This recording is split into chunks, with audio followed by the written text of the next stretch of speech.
where the time's out. Get my burst out. Fucking time's out. UAE में ban कैसे check करना है? आप पे यूएई पे बैन लग गया है, कैसे लगता है, कैसे चेक कर सकते हैं और कैसे इन चीज़ों के बारे में इंफॉर्मेशन ले सकते हैं, पूरी वीडियो आज इसी टॉपिक के ऊपर है। बैन से रिलेटेड जो लोगों के माइंड सेट चल रहे होते हैं ना, मुझे बैन कर दिया जाएगा, यूएई में बैन हो गया हूँ। भाई मेरा यूएई का बैन चेक कर सकते हैं कि मेरे पे बैन तो नहीं है, ब्लैक लिस्ट तो नहीं हूँ। वीडियो पूरी देखें, आज वन टू ऑल एक एक चीज़ आपको बड़े क्लियर तरीके से बताऊंगा कि बैन चेक कैसे कर सकते हैं, बैन एक्चुअली लगता कैसे है, सारी चीज़ें एक एक करके मैं आपको डिस्कस करूंगा। Welcome to another blog.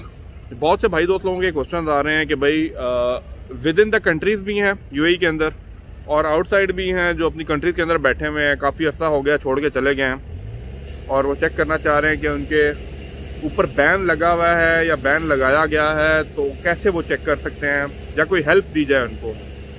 पहले तो ये बैन होता क्या, पहले इस चीज़ को डिस्कस करते हैं, फिर बताता हूँ कि चेक कैसे कर सकते हैं। काफ़ी तरीके बताऊँगा आपको। बैन ये होता है कि जब आप यूएई में आते हैं, गल्फ रीजन में आते हैं, तो आपको वीज़ा दिया जाता है, कोई आपका एम्प्लॉयर होता है और यहाँ पे आप कोई गड़बड़, कोई दो नंबरी, कोई कारनामे अंजाम देते हैं ना, तो फिर आपको उसकी सज़ा दी जाती है। सज़ा का मतलब ये होता है कि बैन, ठीक है। एक होता है ब्लैक लिस्ट, होता है आपका नाम ही ब्लैक लिस्ट कर देते हैं, आपको डिवोट कर दिया जाता है कंट्री से, ताकि आप इस सफ़ाए हस्ती, इस जो यूएई की गल्फ रीजन है ना, इधर सॉरी यूएई के अंदर ना आ सकें।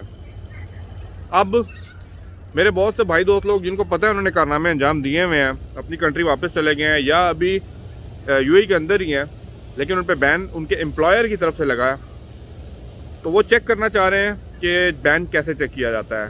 पहला तरीका, 4-5 तरीके हैं, सारी चीज़ें सुनिएगा, वन टू वन बताऊंगा आपको।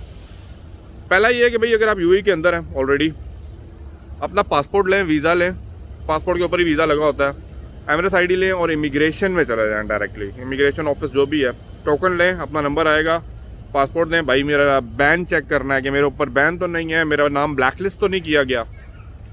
अगर तो आपका नाम ब्लैक लिस्ट लिख गया हुआ तो भाई लोग वहाँ पे ही आपको पकड़ेंगे और सीधा अंदर की यात्रा कराएंगे। अंदर की यात्रा जितनी देर आप पे होनी है होके, केस चल के, बाहर की यात्रा करा के आपको डिवोट कर दिया जाएगा। एक तरीका ये है कि खुद चले जाएं अगर विद इन द कंट्री हैं।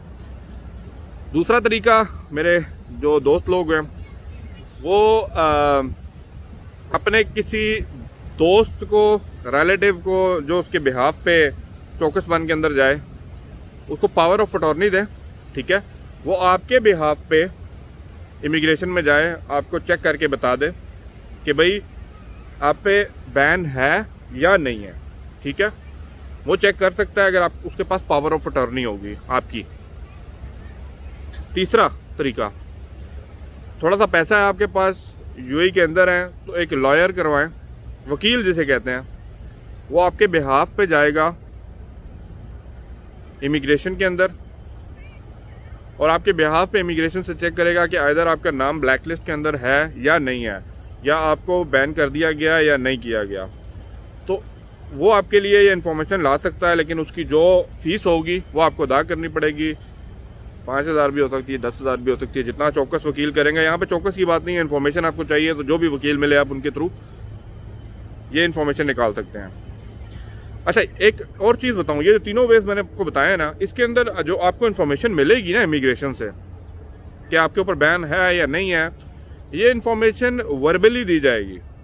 कोई आपको पेपर प्रिंट आउट नहीं निकाल के दिया जाएगा, कोई आपको रिटर्न में लिख के नहीं दिया जाएगा कि भाई आपको बैन किया है। मेरी बात समझ रहे हैं? तो ये वर्बल कम्युनिकेशन है। अब मेरे भाई दोस्त लगाएंगे नहीं हमें रिटर्न में चाहिए, ऐसे कुछ वेज बताएं कि भाई हमें कंफर्म हो जाए।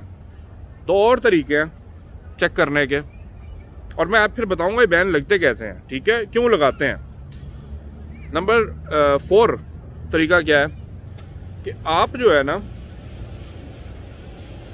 ये पहले जो 3 तरीके हैं ये आपको समझ आ गए हैं मेरे ख्याल से। अगर इसमें कोई डाउट है ना तो आप नीचे कमेंट करें और कमेंट में मुझसे पूछें, तो मैं आपको डेफिनेटली जो है ना और क्लियर कर दूंगा चीज़ों, और भी इसके ऊपर वीडियो बना के दे सकता हूँ, लेकिन आपका माइंडसेट क्लियर होना चाहिए। मेरी बात समझे?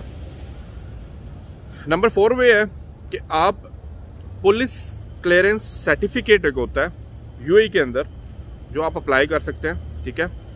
पुलिस क्लियरेंस सर्टिफिकेट जो दुबई की जो पुलिस की वेबसाइट है ना, वहाँ पे होता है।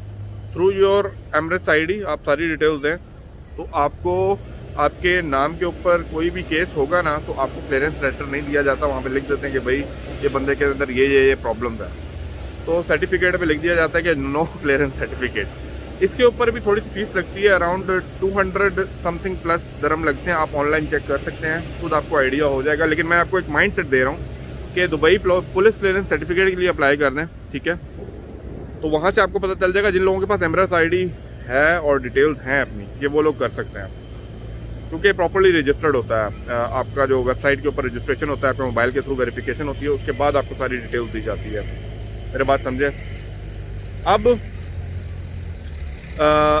ये तरीका मेरे ख्याल से थोड़ा सा ठीक है, लेकिन एक और तरीका है जिससे नंबर 5 तरीका मैं कहूँगा, वो ये है कि भाई अगर आप आउटसाइड यूएई हैं, आप इंडिया में बैठे हैं, पाकिस्तान में बैठे हैं, बांग्लादेश में है, नेपाल में है, काठमांडू में है, लंदन में है, न्यूयॉर्क में है, शिकागो में है, कहीं पे भी हैं दुनिया में भाई मेरे, आप लोग दुबई का विजिट वीज़ा अप्लाई करें। मेरी बात समझें, आप विजिट वीज़े के लिए अप्लाई करेंगे, 1 मंथ के लिए करें, थोड़ा खर्चा होगा, तकरीबन डॉलर में बताऊं तो $100 अप्रोक्सीमेट, थोड़ा सा और ऊपर रख लें, 400-500 दरम लगता है। आप वो वीज़े के लिए अप्लाई करें। अगर आपके ऊपर बैन होता है, अगर आपके ऊपर कोई प्रॉब्लम्स होती हैं, तो वो वीज़ा कभी भी निकलेगा नहीं। मेरी बात समझे। अगर वो वीज़ा निकल आता है तो इट मीन्स क्लियरेंस है, कोई इशू नहीं है, आपका वीज़ा इशू हो गया। जब वीज़ा इशू हो जाता है इट मीन्स आपका इमिग्रेशन के अंदर कोई बैन नहीं है, आपका नाम ब्लैक लिस्ट के अंदर नहीं है, तो आप इजीली ट्रैवल कर सकते हैं, तो टेंशन की कोई बात नहीं है। तो ये वो तरीका है जो आउटसाइड यूएई बैठे हुए हैं ना और कहते हैं भाई चेक करके बता दो, भाई चेक करके बता दो, ये तरीका है चेक करने का। वरना कोई लॉयर हायर कर लो, कोई पैसे दो जाके पीआरओ को, तो वो आपके ब्याह पे चेक करेगा। मैंने आपको 5 तरीके बता दिए। अब 5 में से पहले 3 तरीके बताए हैं, उनमें वर्बली कम्युनिकेट किया जाता है, वर्बली बता दिया जाता है कि भाई आपका बैन है नहीं है। 4th तरीके के अंदर आपको रिटर्न में ना पुलिस का सर्टिफिकेट पे लिखा जाता है कि भाई नो क्लियरेंस या क्लियरेंस नहीं है आपकी, वजह बता देते हैं ब्लैक लिस्टेड।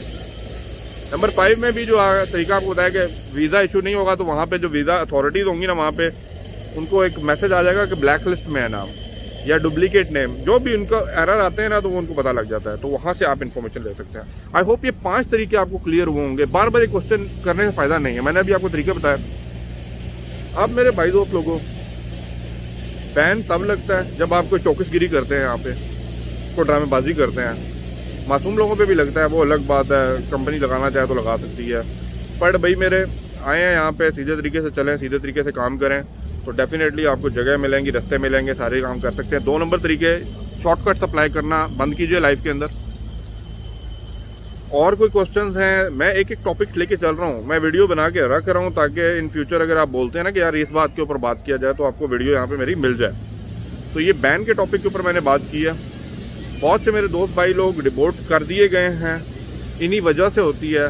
जो आपका एम्प्लॉयर होता है ना, उसके पास अथॉरिटी होती है जो आपको जॉब देता है। अगर आप कुछ भी गलत करते हैं ना, तो उसके पास ये अथॉरिटी है, सोल अथॉरिटी है, कि वो इमिग्रेशन में इमीडिएटली जाके आपका पासपोर्ट दे और क्या है भाई इस बंदे ने ये किया, विद एविडेंस प्रूफ। पुलिस बात सुनती है और इमीडिएटली आपका नाम डालती है ब्लैक लिस्ट के अंदर, और साथ ही आप अगर विद इन द कंट्री हैं आपको पकड़ के डिपोर्ट कर दिया जाता है, और अगर आप आउटसाइड कंट्री हैं तो आप यूएई वापस नहीं आ सकते। छोटी सी एग्जांपल शेयर करूंगा, मेरे अपना पर्सनल एक्सपीरियंस शेयर करूंगा। एक कंपनी में मैं पहले काम करता था, ऐसे 5 साल पहले की बात है।